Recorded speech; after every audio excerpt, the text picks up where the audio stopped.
எல்லாருக்கும் வணக்கம். நான் Vijay Kiruthik. Duty to express our opinion அப்படிங்கிறது ஒவ்வொரு மனிதனும் கடைபிடிக்க வேண்டிய ஒன்று அப்படின்னு நான் நினைக்கிறேன். அதோடைய விளைவு தான் இந்த விஜய் கிருத்திக் கார் அப்படிங்கிற சேனலில் பார்த்துட்டு இருக்கீங்க. இன்றைக்கி ஒரு முக்கியமான டாபிக் பார்க்க போகிறோம். வாங்க வீடியோக்குள்ளே போய் வெளியில் பார்க்கலாம்.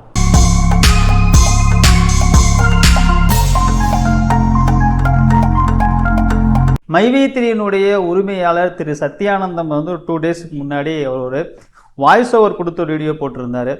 அந்த வீடியோவை நம்ம என்ன பண்ணோம், டேக் பண்ணி அந்த வீடியோவில் பேசின நிறையா பாயிண்ட்ஸ் எல்லாம் எடுத்து நாமளும் ஒரு வீடியோ போட்டோம். ஸோ ஜென்ரலாகவே நம்ம மைவி3 பற்றி, அப்புறம் வந்து நிறையா நியோமேக்ஸு, அப்புறம் வந்து ஃபோர்காட்டு, இது மாதிரி நிறையா இருக்கக்கூடிய அந்த நிறுவனத்தை பற்றிலாம் நம்ம என்ன பண்ணுறோம், ஒரு மணி கேம்பிளிங் பண்ணக்கூடிய இல்லை இது மாதிரியான எம்எல்எம் கான்செப்டில் மோட்டிவை பார்த்தீங்க அப்படின்னா அந்த நிறுவனத்துடைய மோட்டிவ் அப்படிங்கிறது எண்டு அப்படிங்கிற ஸ்டேஜ் வந்து ஒரு கேம்பிளிங் தான் அப்படிங்கிற மாதிரியான இருக்கக்கூடிய எல்லா நிறுவனத்தை எடுத்து நம்ம என்ன பண்ணுறோம், முடிஞ்ச வரைக்கும் பேசுகிறதுக்கு முற்படுறோம். அதோடைய நோக்கம் என்ன அப்படின்னா, நம்ம நிறைய வீடியோ சொல்லியிருக்கிறோம். அதில் என்னுடைய குடும்பத்தை சார்ந்தவங்க பாதிப்பட்டுருக்கிறாங்க, என்னை சுற்றி இருக்கிறவங்க பாதிப்பட்டுருக்கிறாங்க அப்படின்லாம் நம்ம அதை பார்த்து அனுபவப்பட்டதுனால மேற்கொண்டு மக்கள்கள் யாரும் இதில் போய் மாட்டிக்க வேண்டாம் அப்படிங்கிற ஒரு அவேர்னஸை கிரியேட் பண்ணுறதுனுடைய நோக்கமாகத்தான் நம்ம என்ன பண்ணுறோம், இதை பண்ணுறோம். இதில் இன்னொன்று என்ன அப்படின்னா, ஈவன் நான் திரு சத்யானந்தா அவர்களை கூட ஒரு காப்பாற்றணும் அப்படிங்கிற நோக்கத்தோடு தான் நான் எதுவும் பேசுகிறேன். ஏன்னா இது மாதிரியான விஷயத்தில் போய் அவர் செயல்பட்டு நாளைக்கு வந்து அவர் ஒரு துன்பத்துக்கு ஆளாக வேண்டிய நிர்பந்தம் ஏற்படும். நீங்கள் ஒரு ஃபார் எக்ஸாம்பிளுக்கு இது மாதிரியான எம்எல்எம் கம்பெனியை நடத்தின பழைய நிறுவனத்தினுடைய ஹிஸ்ட்ரி அவங்களே இப்போ என்னானாங்க அப்படின்னு நீங்கள் அப்படியே ஒரு லெக்சரை பழைய ஒரு ஹிஸ்ட்ரியை புரட்டி பார்த்தீங்க அப்படின்னா யாருமே அவங்க ஒரு நல்ல ஒரு லைஃப்பில் ஒரு நிம்மதியான ஒரு வாழ்க்கையை வாழலை, நல்ல ஒரு வாழ்க்கை முறையை அவங்க இந்த தொழிலை வைத்து இதன் மூலிமா அவங்க அமைத்துக்க முடியல. ஏன்னா அவர்கள் எல்லாமே ஏதோ ஒரு காலகட்டத்தில் இந்த பிஸ்னஸ் மூலியமாகவே, இது போன்ற பிஸ்னஸ் நடத்துனது மூலியமாகவே ஒரு சிரமத்துக்கு இல்லை ஒரு கேஸு வழக்கு, அப்புறம் அரெஸ்ட்டு, தொந்தரவு, அப்புறம் நிம்மதியற்ற ஒரு மனநிலை, நிம்மதியற்ற ஒரு லைஃப் ஸ்டைல், இது மாதிரியான சூழ்நிலை இருக்கிறாங்க அப்படிங்கிறது தான் நிதர்சனமாக இருக்குது. நிறையா நீங்கள் வந்து நியோமேக்ஸ் கம்பெனி எடுத்துக்கோங்க, அவங்கள இப்போ அரெஸ்ட் பண்ணியிருக்கிறாங்க. அவங்கள அந்த கம்பெனியோட சேர்மன் எல்லாம் இப்போ தேடிட்டு இருக்கிறாங்க. அந்த கம்பெனியோடைய சொத்தை என்ன பண்ணியிருக்கிறாங்க, சீஸ் பண்ணி எடுத்து வச்சுருக்கிறாங்க. அப்புறம் நீங்கள் வந்து எல்பின் கம்பெனி நிறுவனத்தினுடைய அந்த எம்டி மக்களரசன் அப்படின்னு சொல்லுவாங்க, அவரை பாருங்கள், இப்போ அவரும் ஜாமீனில் தான் இருக்கிறாரு. அப்புறம் நீங்கள் நிறையா கம்பெனி நீங்கள் வந்து ஜெயம், குவாண்டம், இந்த மாதிரி நிறையா நிறுவனத்தினுடைய இதெல்லாம் எடுத்து பார்த்தீங்க அப்படின்னா ஏதோ ஒரு வகையில் அந்த நிறுவனத்தை இப்படி ஒரு மாடல் அமைத்து ஒரு மாடல் பேஸில் எம்எல்எம் கான்செப்டில் நிறுவனத்தை நடத்தின அவர்களே நமக்கு வந்து இன்றைக்கி என்ன இருப்பாங்கன்னா, ஒன்று இருக்கிற இடம் தெரியாமல் அட்ரஸ் எல்லாம் போயிருப்பாங்க, இல்லை ஏதோ ஒரு வகையில் அவங்க துன்பப்பட்டு இருக்கிறத நம்ம பார்க்க முடியுது. ஈவன் நீங்கள் எவ்வளவோ நம்ம போனோம், நம்ம திரு சத்யானந்தா அவருடைய மென்டார் மருத்துவர் அல்லாத மருத்துவர் நம்ம விஜயராகவன் இருக்கார் இல்லையா, இப்போ விஜயராகவனே எடுத்துக்கோங்களேன். இப்போ அவரே பாருங்கள், மைவி3ன்னு ஒரு சின்ன இஷ்யூ ஒரு ஆரம்பிச்சோன்னா நிறையா வீடியோ போட்டார் இல்லையா. இன்றைக்கி அவர் என்னன்னு பார்த்தீங்க அப்படின்னா ஆளே காணோம். அவர் போட்ட வீடியோ எல்லாத்தையுமே அன்பாக இருந்தாங்கிற அந்த யூடியூப் சேனலில் போட்ட எல்லா வீடியோவையும் காணோம். இப்போ அரெஸ்ட் ஆனார், அவர் இப்போ ஜாமீனில் இருக்கிறாரு, வெளியே வந்து பேசுகிறதோ எதுவுமே அவர் இல்லை. இப்போ அவருடைய என்ன நடக்கும், அவருடைய சொத்து என்ன, எங்கேருந்து அந்த சொத்து அவர் எப்படி வாங்குச்சு, எப்படி அவருடைய சொத்து சேர்த்தாரு, அவருடைய சொத்து மதிப்புன்னா அவங்க சொல்கிறாங்க 100 கோடிக்கு மேலே மதுரையில் சொத்துலாம் வாங்கி போட்டுக்கிறாங்க அப்படின்னு சொல்லுவோம். அது எல்லாமே என்ன பண்ணுவாங்க, நம்முடைய வருவாய்த்துறையும் அமலாக்கத்துறையும் அதெல்லாமே வந்து பார்ப்பாங்க. அது முறையான வகையில் இல்லை அப்படிங்கும்போது தான் அது என்ன பண்ணும், அவருக்கு உண்டான ஒரு பேக் ஃபயர் ஆகும். இப்போ அவர் இருக்கிறாரா இல்லையான்னு நமக்கு தெரியல. இது மாதிரி நாளைக்கு சத்யானந்தம் வந்து ஒரு பாதிக்கப்பட வேண்டாம், பாதிக்கப்பட்டுருவாரோ அப்படிங்கிற ஒரு நம்ம வந்து மக்களையும் இதில் பாதிக்கப்பட கூடாதுன்னு நினைக்கிறோம். இது மாதிரியான ஒரு விஷயத்தை ஒரு பிஸ்னஸை ஒரு முன்னெடுத்து நடத்தி பாவம், அதனால் அவரும் பாதிக்கப்பட்டு ஒரு சிரமத்துக்கு ஆளாகக்கூடாதுன்னு நினைக்கிறோம். ஏன்னா அவர் புலிவால் பிடிச்ச கதையாக பிடிச்சிட்டாரு, விட முடியாது. ஏன்னா நம்ம உதய சொன்ன மாதிரி இந்த கம்பெனி பெரிய அளவில் பிரபலியம் ஆகலைன்னு வச்சுக்கோங்களேன், பிரச்சனை இல்லை. பிரபலியம் ஆயிடுச்சு, பிரபலியம் ஆனது அப்படிங்கிறது கூட வந்து ஒரு பிரச்சனை இல்லை. ஆனால் இவர்கள் வந்து இவர்களாக எடுத்த சில ஸ்டெப்பு, என்ன சொல்கிறது, ஒரு ஸ்டெப்பாகவேன்னு சொல்லுவாங்க இல்லையா, இவர்களாக எடுத்து வைத்த சில முயற்சிகள், சில மாதிரியான என்ன சொல்கிறது முன்னெடுப்புகள்னு சொல்லலாமா, இவர்களாக எடுத்த சில முன்னெடுப்புகள் எல்லாம் என்ன ஆயிடுச்சு அப்படின்னா இவர்களுக்கே பேக் ஃபயர் ஆகி இது வந்து இவருடைய பிஸ்னஸ்க்கான முழு அந்த பிளானையே வந்து திசை திருப்பி தான் இப்போ இன்றைக்கி வந்து அடுத்தது என்ன ஆக போகுது அப்படிங்கிறத ஒரு அந்தரத்தில் தொங்கிட்டு இருக்கிற சூழ்நிலை இருக்குது. ஸோ இவர்கள் அமைதியாக அப்படியே அதை கொண்டு போயிருந்தாங்கன்னா கண்டிப்பாக கொண்டு போயிருக்க முடியும். ஆனால் இவர்கள் எடுத்த ஒவ்வொரு விஷயமும் இன்றைக்கி என்னாச்சு, இவர்களுக்கு எகென்ஸ்டாக வந்து இவர்களை பாதிக்கக்கூடிய சூழ்நிலை இருக்குது. இவர்கள் பாதிக்கிறது ஒரு வகையில் இருந்தாலும் இப்போ மக்கள் நிறைய பேர் அவேர்னஸ் ஆகிட்டாங்க.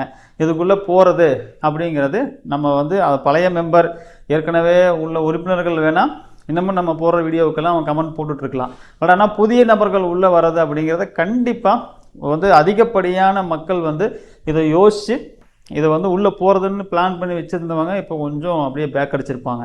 இதனால் என்ன அப்படின்னா, ஒன்று இவர்கள் பாதிக்கப்படுறாங்க, இவர்களை நம்பி உள்ளே வந்த நிறைய பேர் பாதிக்கப்படுறாங்க. நிறைய பேர் பாதிக்கப்படுறது எதனால் அப்படின்னா, அவர்கள் பணத்தை வந்து சோர்ஸ் பண்ணி போடக்கூடிய பலி தான். கையில் இருந்து அவங்க சேமிப்பு வச்சு போட்டால் கூட அவங்ககிட்ட ஒரு பேக்கப் இருக்குது அப்படின்னா அவங்களால வந்து என்ன பண்ண முடியும், சுதாச்சிக்க முடியும், பிரச்சனை இல்லை. இப்போ பொதுவாகவே என்ன சொல்கிறாங்க, ஒரு ஸ்டாட்டிஸ்டிக்ஸ்னா ஒருத்தர் வந்து ஒரு லோன் வாங்குறாரு, ஒரு கடன் வாங்குறாருன்னா அவர்கிட்ட எவ்வளோ சொத்து மதிப்பு இருக்கோ, அவர்கிட்ட எவ்வளோ பேக்கப் இருக்கோ, அவருடைய பின்னணின்னு இருக்கும் இல்லையா, அந்த பின்னணியை தாக்கு பிடிக்கிற அளவுக்கு இருக்கிறதுல ஒரு 30% அவர் கடனாக வச்சுருந்து 70% நாளைக்கு ஏதோ ஜொல்லாக இருக்குது, இல்லை இடமா இருக்குது, சம்திங்காக இருக்குது, என்னால் மேனேஜ் பண்ணிக்க முடியும்னா கூட அந்த லோன் நாளைக்கு இப்போ வந்து மைவித்திரியில் லோன் வாங்கி போட்டிருக்கிறாங்க, கட்ட முடியலங்கும் போது இவங்களுக்கு பேக்கப் இருக்கும், ஏதோ மேனேஜ் பண்ணி அது ஒரு லாஸில் வர வச்சுட்டு மறுபடியும் அவங்க மேலே வந்துட முடியும். ஆனால் இவங்க ஆல்ரெடி அவங்க அன்றாட வாழ்க்கையை நடத்துறதுக்கே சிரமப்பட்டு இருக்கிறவங்க தான் அவங்க வந்து இவங்களை அப்ரோச் பண்ணி கடன் வாங்கி அந்த கடனை கட்டணும், அந்த கடனை கட்டி முடிச்சதுக்கு அப்புறம் தான் அதில் வரக்கூடிய வருமானங்கிறது இவங்க பெனிஃபிட் ஆகும் அப்படிங்கிற ஒரு சூழ்நிலை போட்டவங்களுடைய நிலைமை உண்மையாகவே இன்றைக்கி வந்து ஒரு ஒரு சங்கடமான சூழ்நிலை தான். இன்னும் சொல்லப்போனால் எனக்கு நெருக்கமானவர்களே கூட நான் சொன்ன வந்து லோன் வாங்கி போட்டிருக்காங்க சொல்லியிருக்கிறேன். இப்போ லோன் வாங்கி போட்டுட்டாங்க, அந்த இஎம்ஐ கட்ட முடியாமல் 2000 ரூபாய் இஎம்ஐக்கு பத்தல. அவங்க கிட்ட பார்த்தீங்கன்னா கிட்டத்தட்ட வந்து 1,4 லட்ச ரூபா 2 பேரில் போட்டிருக்கிறாங்க. இப்போ அவங்களுக்கு வந்து இஎம்ஐ கட்டணும். இஎம்ஐ வந்து ஒரு லோக்கல் நான் பேங்கிங் ஃபினான்ஸில் தான் வாங்கி போட்டிருக்கிறாங்க. அதோடைய வட்டி விகிதாச்சாரமும் அதிகமாக இருக்குது. அப்போது மாதமான இஎம்ஐ கட்டணும். இஎம்ஐக்கு மாதம் அவங்க தடுமாறுறாங்க, புரட்டுறாங்க. ஒரு மாதம் பார்த்தீங்கன்னா 2000 ரூபாய் அமௌண்ட்டு வந்து அந்த இஎம்ஐ கட்டுறதுக்கு அவங்ககிட்ட பத்தலை. ஆனால் அந்த தேதிக்கு இஎம்ஐ கட்டுறதுக்கு அவங்க ரொம்பவும் வந்து சிரமப்படுறாங்க, பணத்தை புரட்டியே ஆகணும். இது மாதிரியான மக்கள் எல்லாம் நம்ம பார்க்குறோம். இதெல்லாம் பார்க்கும்போது தான் மேற்கொண்டு யாரோ ஒருத்தங்க இதில் வந்து சஃபர் ஆக வேண்டாம் அப்படின்னு தான் நம்ம சொல்கிறோம். இப்போ ஏன் நம்ம வந்து திரு எம்டி அவர்களுடைய முன்னெடுப்பு, அவர் போட்ட லாஸ்ட் வீடியோ கூட இருந்து அதை டேக் பண்ணி நம்ம போடுறோம்னா ப்ராக்டிக்கலாக யோசிச்சு பாருங்கள். இப்போ ஓப்பன் மெம்பரில் இருந்து அவங்க விட்ரா கொடுக்க ஆரம்பிக்கிறாங்க. இப்போ ஓப்பன் மெம்பர்லேருந்து விட்ரா கொடுக்கறதுங்கிறது வந்து ஓப்பன் மெம்பர் தான் ஸ்டார்டிங், அப்புறம் பிஎம் மெம்பரு, அப்புறம் அடுத்தடுத்து வந்து க்ரோன் மெம்பர் வரைக்கும் வருது. ஒருத்தர் கமெண்ட்ல கூட சொல்லியிருந்தார், அது க்ரோம் இல்லைங்க, க்ரோன் அப்படின்னு சொல்லியிருந்தார். ஓகே, நம்ம அந்த பிஸ்னஸ் மாடலை, அவங்க கொடுக்குற பேக்கேஜை இதையெல்லாம் தப்பாக சொல்கிறது, முன்ன பின்ன சொல்கிறது, இதெல்லாம் பெரிய விஷயம் இல்லை. அந்த கான்செப்ட், இவங்க வைத்திருக்கக்கூடிய அந்த கான்செப்டை தான் நம்ம என்ன பண்ணுறோம், எடுத்து சொல்கிறோம். அதை நான் அவ்வளோ அக்யூரேட்டாக, அதை வந்து ஒவ்வொரு விஷயத்தையும் ஒவ்வொரு பேக்கேஜ் டீட்டெயில்ஸையும் வர இன்கம் உட்பட எல்லாத்தையுமே நம்ம சொல்கிறது அப்படிங்கிறதுல அவ்வளோ அக்யூரேட்டாக இல்லை. அப்படின்னா இவருக்கு விஷயம் தெரியல, இவருக்கு வந்து தெரியாமல் பேசுகிறாரு, முதல் மைவித்திரி பற்றி என்னென்னு தெரிஞ்சுட்டு பேசுங்க அப்படின்னு நிறையா கமெண்ட் போடுறாங்க. மக்களே, நம்ம என்ன சொல்கிறோன்னா, இப்போ நான் க்ரோம் மெம்பர்னு சொல்கிறேன், க்ரோன் மெம்பருக்கு பதிலாக என்னக்கு பதிலாக க்ரோம்னு சொல்கிறேன். இதனால் என்ன பிரச்சனை? இதனால் வந்து உங்களுக்கு பணம் வந்துட போகுதா, இல்லை நீங்கள் பணம் போடாமல் இருக்க போகிறீங்களா, இல்லை பணம் போட்டுட்டு தான் பெனிஃபிட்டை நீங்கள் அனுபவிக்க போகிறீங்களா, தொடர்ச்சியாக வரப்போகுதா? இதெல்லாம் கிடையாது. நான் அந்த கம்பெனியில் இன்வெஸ்ட்மெண்ட் பண்ணி அந்த கம்பெனியில் 10 பேர்த்த சேர்த்து விட்டு அதன் மூலியமாக நான் ஒரு பெனிஃபிட் பார்த்து அதெல்லாம் மனப்பாடம் பண்ணி அதையே நான் என்னுடைய பிஸ்னஸாக எடுத்து பண்ணும்போது நான் அதெல்லாம் ஃபுல்லாக மெமரி வச்சுக்குவேன். அது எனக்கு தேவையில்லை. அவங்களுடைய பேக்கேஜ் இல்லைன்னா மனப்பாடம் வச்சுட்டு மைண்டில் வச்சு சொல்லணுங்கிற அவசியம் இல்லை. மாடல், ஒரு பிஸ்னஸுடைய மாடல் என்னென்னா, இது மாதிரி என்ன மாடல் வேணால் வச்சுக்கலாம். நீங்கள் ஜஸ்ட்டு யூடியூப்லேயே போயிட்டு கூட how to start MLM business அப்படின்னு சொல்லிட்டு போட்டிங்கன்னா உங்களுக்கு சாஃப்ட்வேர் பண்ணி கொடுக்குற கம்பெனியெல்லாம் அவங்களே வீடியோ போட்டிருக்கிறாங்க. சும்மா கூகுளில் போய் கூட I want to start MLM company, I want to software for MLM company, I want to plan for MLM கம்பெனின்னு நீங்கள் போட்டிங்கன்னா உங்களுக்கு எப்படி மைவித்தில் ஆப் டிசைன் பண்ணி கொடுத்து அதில் இந்த மாதிரியான ஓப்பன் மெம்பரு, அப்புறம் வந்து பிஎம் மெம்பரு, அப்படியே இப்போ வந்து silver member, gold member, diamond மெம்பரெல்லாம் வருது இல்லையா, இந்த மாதிரியெல்லாம் உங்களுக்கு பிளான் போட்டு கொடுக்கறதுக்குலாம் நிறையா பேர் இருக்கிறாங்க. நான் முதல்ல சொன்ன மாதிரி இந்த கம்பெனி இந்த மாதிரியான கம்பெனி ஆரம்பிக்கிறது ஒரு பெரிய விஷயம் கிடையாது. யார் வேணால் ஆரம்பிக்கலாம். அவங்ககிட்ட கொஞ்சம் பேக்கப் இருக்கணும். நம்ம அந்த சதுரங்க பற்றி சொல்கிற மாதிரி நீங்கள் 100 கோடி சம்பாதிக்கணும்னு நினைக்கிறீங்கன்னா 10 லட்ச ரூபா இன்வெஸ்ட் பண்ணணும்னு சொல்லுவாங்க இல்லையா, அந்த மாதிரி மணி ஆரம்பத்தில் வரத்துக்கு முன்னாடி நீங்கள் என்ன பண்ணணும், கொஞ்சம் பேக்கப் இருக்கணும். இது விளம்பரப்படுத்துறதுக்கு, இது மாதிரியான சாஃப்ட்வேர் வாங்குறதுக்கு, இல்லை ஒரு ஆப் டிசைன் பண்ணுறதுக்கு, அப்புறம் வந்து ஒரு குரூப்பை க்ரியேட் பண்ணுறதுக்கு, அவங்கள கூட்டிகிட்டு நீங்கள் வந்து எல்லோரும் இதை பண்ணுங்கன்னு சொல்லி ஒரு சின்னதாக ஒரு மீட்டிங் போட்டு நடத்துறதுக்கு, அது நைட் டின்னர் செலவு பண்ணுறதுக்கு, இது மாதிரி பேசிக் ப்ரொமோஷனுக்கு நீங்கள் பணம் இருக்கணும். அடுத்தது பணம் உள்ளே வர வர நீங்கள் மணி ரொட்டேஷன் பண்ணுறதுக்கு உண்டான வாய்ப்புகள்லாம் நீங்கள் வந்து ப்ராப்பராக வச்சுருந்து நீங்களுடைய திட்டம் கொடுக்கக்கூடிய அந்த பேக்கேஜ் என்பது ஒரு அட்ராக்டிவாக இருக்கணும். அட்ராக்டிவாக இருந்துச்சு அப்படின்னா நீங்களும் நாளைக்கு என்ன பண்ணலாம், ஒரு MLM கம்பெனியை ஸ்டார்ட் பண்ணலாம். இது ஒரு பெரிய விஷயம் கிடையாது. இன்றைக்கி நீங்கள் கூகுளில் போட்டாவே நிறையா கம்பெனியோடைய லிங்க்கு, கான்டாக்டு, அவங்களுடைய கைடு எல்லாமே உங்களுக்கு கிடைக்கும். அவங்க ரெடிமேடாக ஆல்ரெடி வச்சுருக்கிறாங்க சாஃப்ட்வேர்ஸு. இது எதாவது மாடிஃபை பண்ணி கொடுங்கன்னா பண்ணி கொடுத்துருவாங்க. இவ்வளோ தான் மேட்ரு. இப்போ என்ன சத்யானந்தம் அவங்களுடைய பின்னணி என்ன, விஜயராகவன் அவர் கூட வந்து ஆல்ரெடி பயணப்பட்டிருக்காரு. ஸோ விஜயராகவன் கூட அவர் பயணப்பட்டதுனால அவருக்கு ஒரு நெட்வொர்க் இருக்குது. அந்த நெட்வொர்க்கை வச்சு ஒரு பிளானிங் ஆரம்பித்து அந்த ஒரு 1000 ஏஜென்ட் உங்கள்கிட்ட இருக்கான்னு வச்சுக்கோங்க. இப்போ 1000 ஏஜென்ட்டு கீழே ஒவ்வொருத்தங்களும் ஒரு 10 பேரை கொண்டு வந்தால் கூட நமக்கு என்ன ஆகிடும், ஒரு பெரிய மெம்பர் க்ரோத் சடனாக உள்ளே வருமா. இது மாதிரி உங்களுக்கு ஒரு டீம் பின்னாடி வந்து ஒரு பெரிய மக்கள் அந்த MLMல பிஸ்னஸ் இன்வெஸ்ட்மெண்ட் பண்ணுறதுக்காக, MLM பிஸ்னஸ் பண்ணுறதுக்காக, இன்வெஸ்ட்மெண்ட் பண்ணுறதுக்காக ஆர்வமாக உள்ள குரூப்பும் கூட இருந்தால் போதும். இது ஒரு பெரிய விஷயம் கிடையாது. நான் சொன்ன மாதிரி ஒரு 100 ஏஜென்ட், இது எல்லாருமே ஏஜென்ட் தானே. நான் வந்து க்ரோன் மெம்பர் ஆகிறேன், நான் எந்த மெம்பராக வேணால் ஆறேனாலும் நான் நினச்சா ஒரு கிலோ 2 பேர்த்து கொண்டு வர முடியும் இல்லையா. அப்போ நான் என்ன ஆயிடுறேன், நான் ஒரு ஏஜென்ட் ஆயிடுறேன், நான் ஒரு லீடர் ஆயிடுறேன். இது மாதிரி உங்ககிட்ட ஒரு 100 பேர் இல்லை, அவங்ககிட்ட லட்சக்கணக்கான பேர் இது மாதிரியான ஒரு டேட்டா பேஸ் வச்சுருப்பாங்க.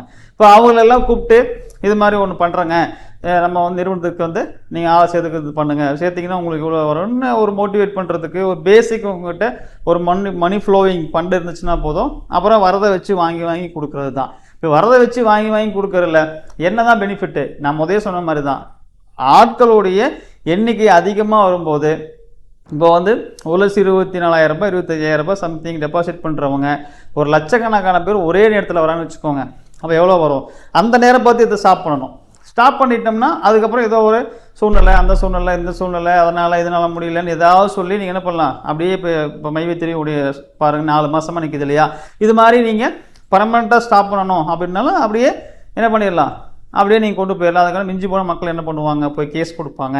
கேஸ் கொடுத்தா என்ன வரும், அதில் 100 பேர் பண்ணியிருக்காங்கன்னா அதில் 10 பேர் கூட முறையாக அக்கௌண்ட்டில் பண்ணியிருப்பாங்க, 10 பேர் கூட பண்ணியிருக்க மாட்டாங்க முறையாக அக்கௌண்ட்டில் டெபாசிட்டு. மற்றவங்கெல்லாம் வந்து ஹேண்ட் கேஷ் தான் கொடுத்துருப்பாங்க. அப்போ அந்த ஃபண்டே வந்து ப்ராப்பராக ரெக்கார்டு இருக்காது உள்ளே வந்ததுக்கு. அப்படியே காலம் கடந்து போயிடும். இதுதான் காலகாலமாக நடந்துகிட்ருக்கிற ஒரு முறை. இதில் நம்ம மைவித்திரியுடைய கேஸில் என்னென்னா, இவர்கள் போய் கோயம்புத்தூரில் கூட்டமாக கூடி அது பெரிய பிரபலியமாகி பிரச்சனையாகி இப்போ இவங்க ஸ்டாப் பண்ணலான்னாலும் இப்போ ஸ்டாப் பண்ண முடியாத சூழ்நிலை, கன்னியூ பண்ணலான்னாலும் அடுத்தது மக்கள் வந்து புது மெம்பர் உள்ளே வரதில் நிறைய தடைப்பட்டிருக்கும். அது 100% நம்ம மறுக்கவே முடியாத தடைப்பட்டிருக்கும். இப்போ பேமெண்ட்டு வந்து கொடுக்குறது நம்ம என்ன சொல்கிறோம், சப்பராக இருக்கிறது வந்து குரோம் மெம்பர்காரங்க, இல்லை அதுக்கு முன்னாடிக்கு டைமண்ட் மெம்பர், இப்போ கோல்டு மெம்பரு, சில்வர் மெம்பர் கூட நமக்கு பணம் கம்மி தான். அவங்க பிஎம் மெம்பர்லாம் பெருசாக ஒன்றும் கிடையாது. அப்போ இவங்க என்ன பண்ணணும்னா, இவங்க சொல்கிறது எல்லாமே பாசிட்டிவான விஷயத்தான் சொல்கிறாங்க. மைவித்திரியை யாராலையும் ஒன்றும் பண்ண முடியாதுன்னு சொல்கிறாங்கன்னா, இவர்கள் ஃபஸ்ட்டு என்ன பண்ணியிருக்கணும், ஒரு என்ன சொல்கிறது, ஒவ்வொருத்தவங்களும் பொருளாதார ஃப்ரீடம் அடையணும்னு பேசக்கூடியவங்க, ஒவ்வொருத்தருடைய வாழ்க்கை நலனை பற்றி பேசக்கூடியவங்க, ஒருவருடைய பொருளாதார வளத்தை பற்றி பேசக்கூடியவங்க, வாழ்க்கையில் உயரணும்னு பேசக்கூடியவங்க இப்போ சிரமப்பட்டுட்டு இருக்கிறாங்க இஎம்ஐ கட்ட முடியாமல். இவங்க குரோன் மெம்பரில் இருந்து ஃபஸ்ட்டு என்ன பண்ணணும், அவங்களுடைய விட்ராவை ஸ்டார்ட் பண்ணணும். ஏன்னா அவங்களுடைய எண்ணிக்கை, அவங்களுடைய பணத்தினுடைய அளவு தானே அதிகம். மற்றவங்களை விட இப்போ பாதிக்கப்பட்டிருக்கிறது இவங்க தான் அதிகம். அதுக்கப்புறம் அவங்க அதுக்கு கீழே உள்ளவங்க, அதுக்கு கீழே உள்ளவங்க, அதுக்கு கீழே உள்ளவங்க இப்படி போயிருந்தாங்க அப்படின்னா நமக்கே ஒரு சந்தோஷம் வந்துருக்கும். பரவாயில்ல, அவங்களுக்கு வந்து ஒரு பணம் வருது. நிறைய பேர் நான் சொன்ன மாதிரி தான், எனக்கு ரொம்ப நெருக்கமானவங்கலாம் இப்போது இஎம்ஐ கட்ட முடியாமல் சிரமப்படுறாங்கன்னு பார்க்கும்போது நமக்கு ரொம்ப சங்கடமாக இருக்குது, மன வருத்தமாக இருக்குது. அப்போ இவங்களுக்கு இப்படி ஒரு ரிலீஃப் கிடைக்குது அப்படிங்கும்போது நம்ம பாராட்டலாம். ஓகே, நம்மளே கூட என்ன சொல்லலாம், இது நம்ம மைவித்திரி நம்ம நினச்ச மாதிரி இல்லை, அவர்கள் வந்து நல்ல கம்பெனி அப்படின்னு நம்ம சொல்லலாம். ஆனால் இவங்க ஓப்பன் மெம்பருக்கு என்னங்க, ஒரு நாளைக்கு 5 ரூபா விளம்பரம் பார்த்தா வரும், 30 நாளைக்கு பார்த்தா 150 ரூபா வரும். 150 ரூபா கூட முழுசாக விட்ரா போட முடியாது, 50 ரூபா வரைக்கும் தான் போட்ட முடியும். அப்போ 50 ரூபாய்க்கு குரோம் மெம்பருக்கு வந்து 1000 கோடிக்கு பக்கம் இவங்க விட்ரா கொடுக்க வேண்டிய கணக்கு வருது. இப்போது ஓப்பன் மெம்பருக்கு 1000 கோடி கொடுக்க போகிறாங்களா, இல்லை அடுத்து பிஎம் மெம்பருக்குங்கிறாங்க.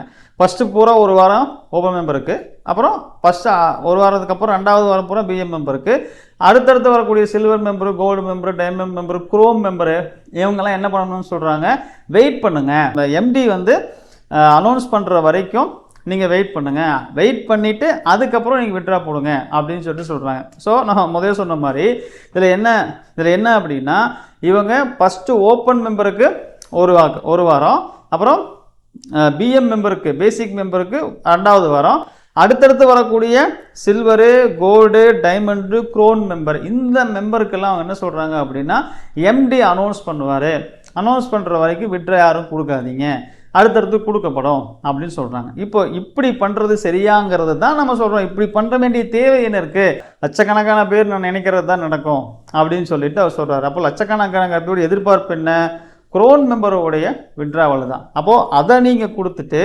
அப்புறையே அதிலேருந்து அப்படியே கீழே போய் நீங்கள் பண்ணியிருந்தால் பரவாயில்ல. இப்போ ஓப்பன் மெம்பருக்கு கொடுக்காட்டியும் கூட பிரச்சனை கிடையாது, ஏன்னா அவங்க இன்வெஸ்ட்மெண்ட்டே பண்ணாத நபர்.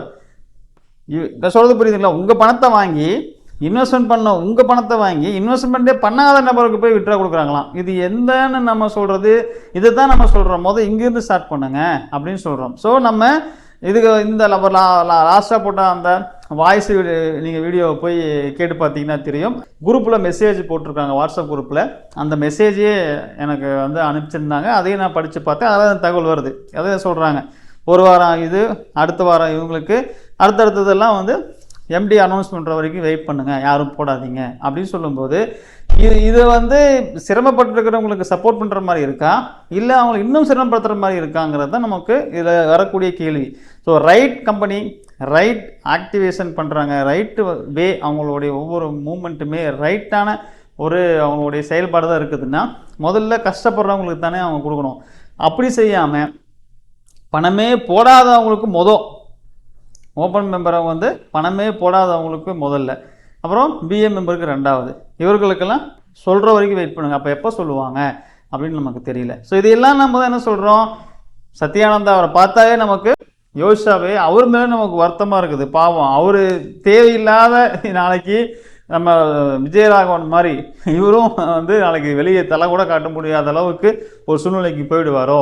இப்பயே கூட ஒன்றும் கிடையாது, நான் தப்பு பண்ணிட்டேன், நான் ஒரு மாதிரி மெம்பரம் பிஸ்னஸ் தான் பண்ணேன் அப்படின்னு அனௌன்ஸ் பண்ணிவிட்டு இதுக்கப்புறம் என்னால் ஒன்றும் பண்ண முடியாதுன்னு ஒரு வெள்ளை அறிக்கை விட்டுட்டு ஏதாவது வந்தாலும் கூட என்ன ஒரு சிறிய தண்டனையோடு போகும். தண்டனையை ஒத்துக்கும் போது நமக்கு வந்து சரண்டர் ஆகும்போது ஒரு சிறிய தண்டனையோடு போகும். இல்லைன்னு மறுத்து இன்னும் அடுத்தது பெருசாக போய் சிக்கலில் போய் மாட்டி தேவையில்லாமல் நம்ம வந்து சிரமப்பட வேண்டாம். அவருடைய நிலமும் நம்ம யோசிக்க வேண்டியதாக இருக்குது. விவேகானந்தர் சொல்கிற மாதிரி உண்மை ஒருபோதும் சாக விடாது, பொய் ஒருபோதும் வாழ விடாது அப்படின்னு சொல்கிற மாதிரி அந்த மாதிரி பண்ணிடலாம். எங்கள் நிறுவனம் அப்படி எல்லாருக்கும் விட்ரா கொடுத்துடலான்ட்டு யோசிச்சு பார்த்தா எப்படி ஒரு 800 கோடி கம்மியாக போட்டாங்க. 800 கோடி வருது, ப்ராப்பராக போட்டால் அதான் 2000 கோடிங்கிறது சர்வசாதாரணமாக வருது. எங்கே இருந்து அந்த பணத்தை அவங்க பேலன்ஸ் பண்ண போகிறாங்க? இதெல்லாம் தான் நம்ம சொல்கிறோம். நம்ம வந்து மைவித்திரி மீது நமக்கு இருக்கக்கூடிய என்ன சொல்கிறது, ஒரு கருத்து, நம்ம கருத்தை மட்டும்தான் சொல்கிறோம். ஸோ இதில் வந்து அவர் வாய்ஸ் ஓவர் போட்டதில் நிறையா பேர் அந்த வாய்ஸ் ஓவரை பேஸ் பண்ணி நிறையா கருத்து தெரிவிச்சிருக்கிறாங்க. ஈவன் அசோக் சரிநிதி கூட அந்த அவருடைய இறுதியாக லாஸ்ட்டாக போட்ட அந்த வீடியோவுக்கு அவரும் ஒரு கருத்தை தெரிவிச்சிருக்கிறாரு. திருமதின்னு சொல்லிட்டு அவரை வந்து குறிப்பிட்டதா அவர் ஒரு கருத்து தெரிவிச்சிருக்கிறாரு. ஸோ ஒரு வீடியோ எடுத்துகிட்டு அந்த வீடியோவில் நம்ம என்னெல்லாம் பேசியிருக்கிறோம்னோட லிசன் பண்ணிவிட்டு எடிட்டிங்கில் அதை என்ன பண்ணியிருக்கலாம், அதை கட் பண்ணி எடுத்துருக்கலாம். அப்படியே அவர் ஃப்ளோவில் பேசும்போது திரு அப்படின்னு சொல்கிறதுக்கு முன்னாடி டக்குன்னு அவர் திருமதி அப்படின்னு சொல்லிட்டு தவறுதலாக கூட சொல்லியிருக்கலாம், இல்லை வேணும்னு கூட சொல்லியிருக்கலாம். அது வந்து அவருக்கு தான் தெரியும். அதுக்கு அவர் வந்து இல்லை நான் தவறுதலாக சொல்லிட்டேன் அப்படின்ட்டு ஒரு விளக்கம் கொடுத்தாதான் அது என்னன்னு நமக்கு தெரியும். ஸோ வேணும்னு அவர் சொன்னாரா இல்லை தவறுதலாக சொன்னாராங்கிறது திரு சத்யானந்தம் அவர் தான் சொல்லணும். அப்படி தவறுதலாக சொல்லியிருந்தால் எடிட்டிங்கில் என்ன பண்ணியிருக்கலாம், அதை கட் பண்ணி தூக்கி போட்டுட்டு அதை வந்து அவங்க நினச்சிருந்தா பண்ணியிருக்கலாம். ஸோ இது மேலும் மேலும் நமக்கு நாள்தோறும் வந்து மைவித்திரி பற்றின ஒரு கிளர்ச்சியை உண்டு பண்ணிக்கிட்டே இருக்குது. பிரதமர் யார் அப்படிங்கிற ஒரு பெரிய வந்து லோக்சபாவுடைய நமக்கு ரிசல்ட் வரப்போகுது. அதுக்கப்புறம் இவங்க 4ஆம் தேதிக்கு அப்புறம் என்ன பண்ண போகிறாங்க அப்படிங்கிறத தமிழகம் வந்து பிரதமருடைய ரிசல்ட், அந்த லோக்சபாவுடைய ரிசல்ட்டை வந்து யார் பிரதமர் அப்படிங்கிறத எதிர்பார்க்கறது ஒரு பக்கம், இன்னொரு பக்கம் பெருவாரியான மக்கள் மைவித்திரியினுடைய அப்டேட் என்ன ஆக போகுது, அடுத்தது எந்த நிலைக்கு போக போகுது அப்படிங்கிறதையும் எதிர்பார்த்துட்டு இருக்கிற மக்கள் இருக்கிறாங்க. ஸோ என்ன ஆக போகுது, என்ன நடக்க போகுதுங்கிறத பொறுத்திருந்து பார்க்கலாம். இந்த வீடியோவில் மீண்டும் சந்திக்கிறேன். எல்லாருக்கும் வணக்கம். பாய்.